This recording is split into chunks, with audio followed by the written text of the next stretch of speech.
Hai semua. Alamak, jatuh lagi. The ice cream box habis.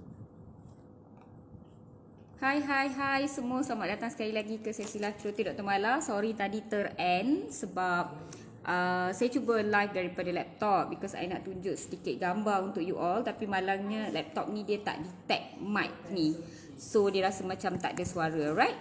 So selamat datang semua. Hari ni saya rasa mungkin tak ramai yang dapat live bersama dengan kita, sebabnya ialah bulan puasa lagi. So mungkin ramai rakan-rakan yang masih berterawih, menunaikan aktiviti-aktiviti keagamaan. Tapi tak apa, kita jalan terus.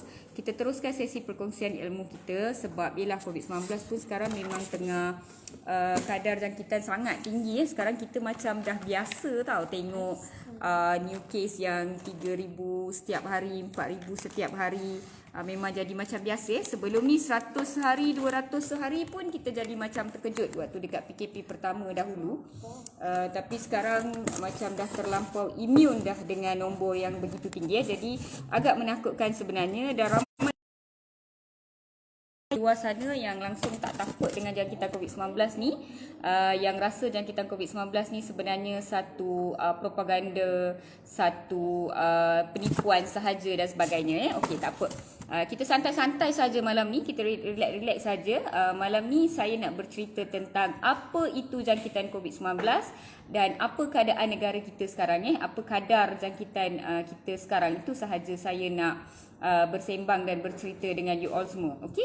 So macam biasa di awal rancangan, saya dari Kajang. Okey, hai Tuan Zul Aiman, saya dari Kajang. Esok akan menerima dos pertama AZ di UKM Bangi jam 2.30 petang. So Tuan Zul sebenarnya boleh drive tau pergi UKM Bangi tu, tak perlu ambil Grab pun. Macam saya bawa pembantu rumah saya hari tu, saya naik Grab sebab saya takut tak ada parking. Tapi sebenarnya depan Dewan UKM Bangi tu besar sangat ruang dia dan memang banyak parking. So tak perlu risau. Memang selesa sangat penerimaan vaksin di pusat UKM. Very friendly sebenarnya, very nice. So you boleh naik kereta je pun, tak ada masalah. Alright, so semua yang masuk, selamat datang. Hai, terima kasih kerana bersama dengan saya live hari ni. Sebenarnya ialah malam Ahad. Kalau boleh memang tak nak kacau siapa-siapa. Tapi agak merisaukan, agak menakutkan bila saya tengok dalam sesi dengan DG dan sebagainya, ramai yang seakan-akan menidakkan kewujudan jangkitan COVID-19 ni. Ramai yang rasa ini adalah satu propaganda, ini olok-olok dan sebagainya. So sebab tu saya rasa ada pentingnya saya datang live hari ni, hanya sebab saya nak bercerita tentang apa itu jangkitan COVID-19. Okay, alright. Yang pertama saya nak, saya macam ni lah. Yang pertama saya nak cakap, ramai yang bila dengar kesan sampingan vaksin, walaupun peratus dia kecil, 4 dalam 1 juta ataupun ada yang 0.1 dalam 1 juta, semua terus tak nak ambil vaksin. Semua takut. Semua pakat takut, orang kampung semua takut, pakcik-pakcik, makcik-makcik, dan ada juga macam golongan profesional pun yang tak nak ambil sebab dia kata ada risiko rupa-rupanya vaksin ni. Saya tak nak ambil lah, saya tertipu. Hari tu semua orang kata suci murninya pasal vaksin ni, kenapa hari ni macam-macam cerita pula doktor bagi tahu. Okey, so hari ni kita nak sembang dengan telus mengenai perkara ini. Macam ni kepada semua yang takut mengenai risiko vaksin di luar sana, korang tak takut ke dengan jangkitan COVID-19? Saya tak faham. Bukan ke jangkitan COVID-19 tu lagi berbahaya? Faham tak? Jangkitan COVID-19 ni lagi berbahaya dan lagi tinggi kadar kebolehjangkitan dia dan lagi mengganas kan, lagi teruk kan? Kejap ya, ada orang mencarut dekat saya ni, siapa ya? Meh kita block dia terus. Tak payah tak payah datang ke sesi live Dr. Mala kalau nak mencarut-carut.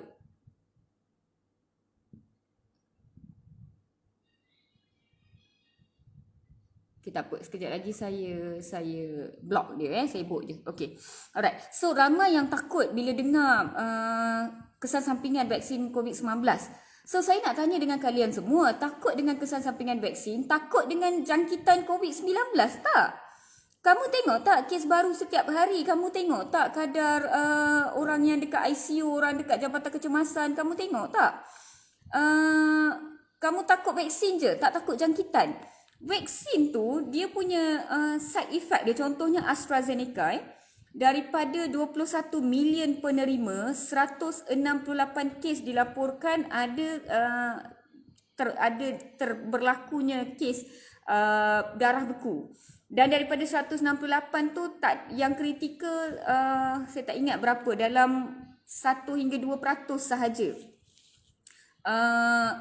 Risiko yang kritikal lebih kurang, risiko darah beku apabila dikira-kira yang betul-betul berkait mungkin dalam 4 dalam 1 juta penerima vaksin kemungkinan boleh dapat kesan sampingan. Alah, tak sempat tengok dia mencarut amboi kau Fadilah. Itulah. Saya tak tahu siapa yang block ni, sama ada my husband ataupun Nurzat tolong blockkan, tapi ada orang blockkan lah. Okay. So 4 daripada 1 juta penerima vaksin COVID-19 ada risiko untuk dapat darah beku.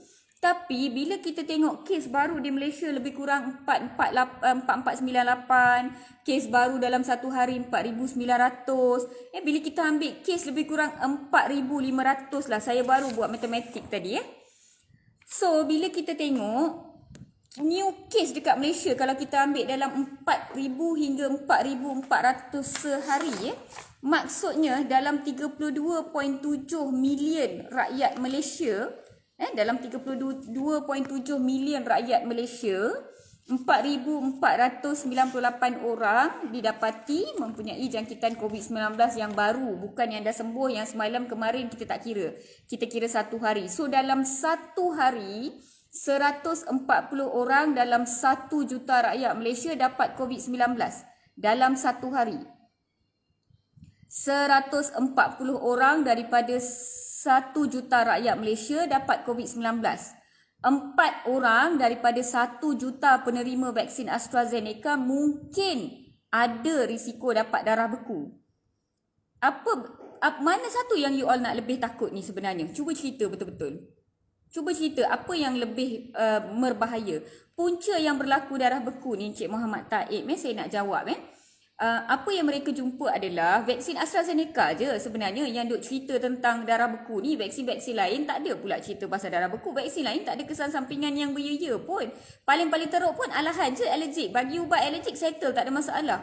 Orang alergik udang tak ada masalah, tak ada pula takut nak makan udang. Jiran alergik telur, korang okey je bedal telur, tak ada pula takut nak makan telur.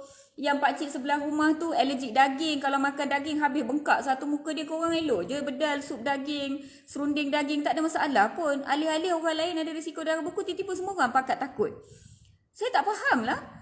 4 dalam 1 juta mungkin ada risiko darah beku. Darah beku ni bukan benda baru pun. Dah lama dah kita orang duk rawat darah beku ni. Dah berbuih-buih dah mulut. Kalau obesity ada risiko darah beku, tolonglah kuruskan berat badan. Nanti kan duk pakat cakap doktor buat body shaming pula.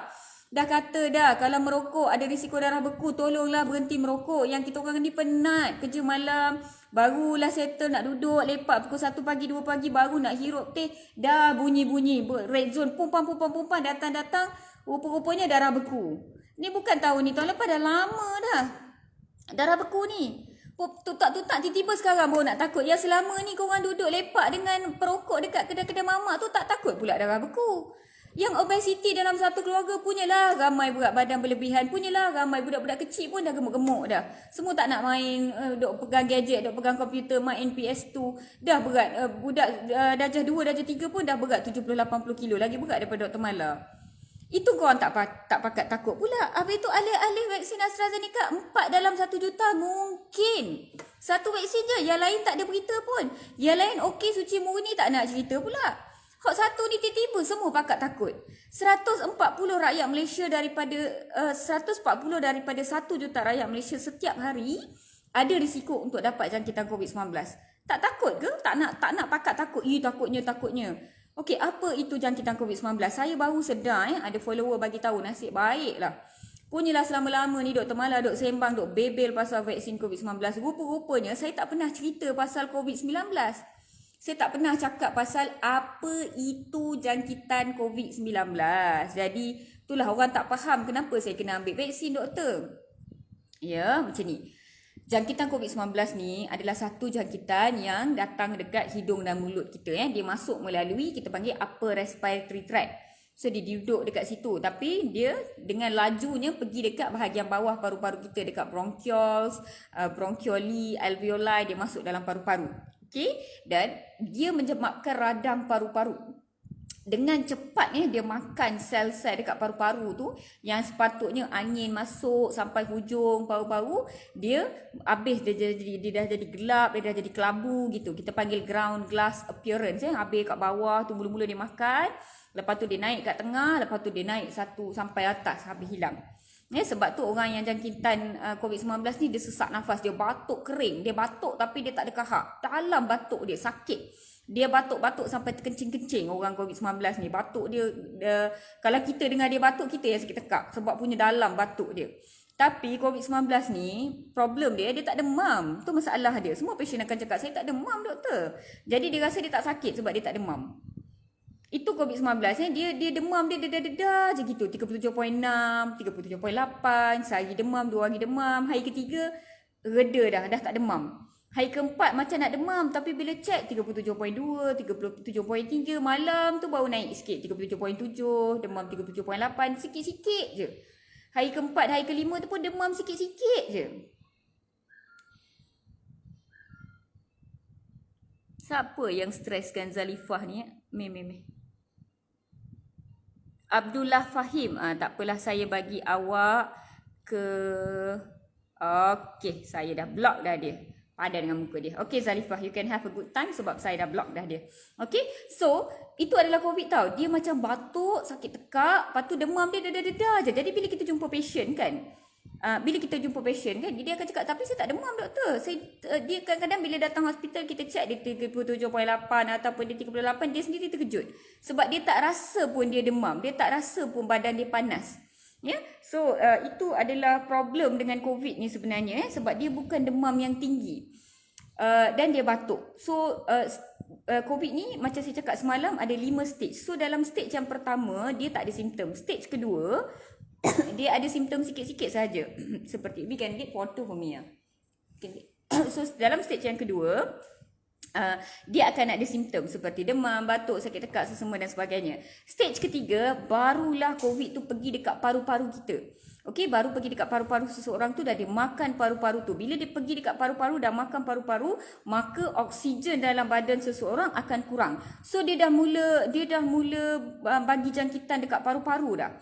Okey, so tak nak takut ke COVID menyebabkan kegagalan paru-paru? COVID menyebabkan kecacatan paru-paru yang kemungkinan berkekalan. Tak nak takut ke? Pakcik-pakcik kat kampung korang tak nak viralkan ke dekat WhatsApp yang kata kalau kena COVID akan semput sepanjang hayat? Kalau kena COVID, kalau sembuh pun semput-semput tu sepanjang hayat. Naik tangga tak boleh, turun tangga tak boleh, nak pergi umrah susah, nak pergi haji susah. Yang Indian Hindu nak pergi Kasi Rameswaram susah, nak naik kapal terbang susah, tahu tak? Sebab ia berkekalan tau. Okey, dia apa lagi COVID boleh buat? COVID boleh menyebabkan kegagalan buah pinggang sampai tak keluar air kencing, sampai kena dialisis untuk keluarkan toksin dalam badan. COVID boleh menyebabkan jantung, nadi jantung tak stabil, kita panggil arrhythmia. COVID boleh menyebabkan jantung berhenti dengan tiba-tiba, tengah jangkitan paru-paru, tengah diberi oksigen, tengah critical dekat ICU ataupun high dependency ward sebab jangkitan COVID, tiba-tiba zup, jantung berhenti. Cardiac arrest kita panggil. CPR tak boleh nak stop. So tak nak takut ke COVID ni? Apa lagi COVID boleh buat? COVID boleh buat masalah kepada, kita panggil digestive system.